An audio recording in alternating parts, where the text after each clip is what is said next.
Then the Lord said to Moses, "See, I have made you like God to Pharaoh, and your brother Aaron will be your prophet. You are to say everything I command you, and your brother Aaron is to tell Pharaoh to let the Israelites go out of his country. But I will harden Pharaoh's heart, and though I multiply my signs and wonders in Egypt, he will not listen to you. Then I will lay my hand on Egypt, and with mighty acts of judgment I will bring out my divisions, my people the Israelites. And the Egyptians will know that I am the Lord when I stretch out my hand against Egypt and bring the Israelites out of their midst." Moses and Aaron did just as the Lord commanded them. Moses was 80 years old and Aaron 83 when they spoke to Pharaoh. The Lord said to Moses and Aaron, "When Pharaoh says to you, 'Perform a miracle,' then say to Aaron, 'Take your staff and throw it down before Pharaoh, and it will become a snake.'"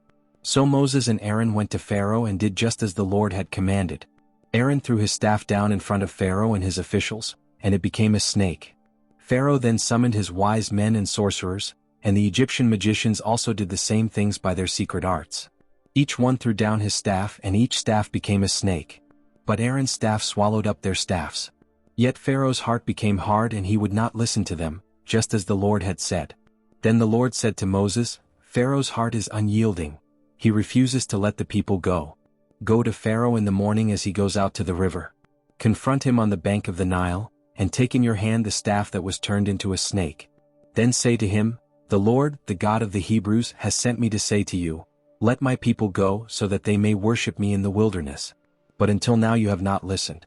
This is what the Lord says, by this you will know that I am the Lord. With the staff that is in my hand I will strike the water of the Nile, and it will be turned to blood. The fish in the Nile will die and the river will stink. The Egyptians will not be able to drink its water." The Lord said to Moses, "Tell Aaron, take your staff and stretch out your hand over the waters of Egypt, over the streams and canals, over the ponds and all the reservoirs, and they will turn to blood. Blood will be everywhere in Egypt, even in the wooden buckets and stone jars." Moses and Aaron did just as the Lord had commanded. He raised his staff in the presence of Pharaoh and his officials and struck the water of the Nile, and all the water in the Nile was turned to blood. The fish in the Nile died, and the river smelled so bad that the Egyptians could not drink its water.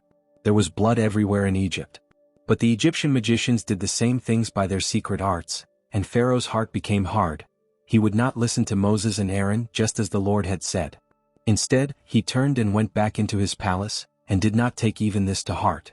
And all the Egyptians dug along the Nile to get drinking water, because they could not drink the river water. 7 days passed after the Lord struck the Nile.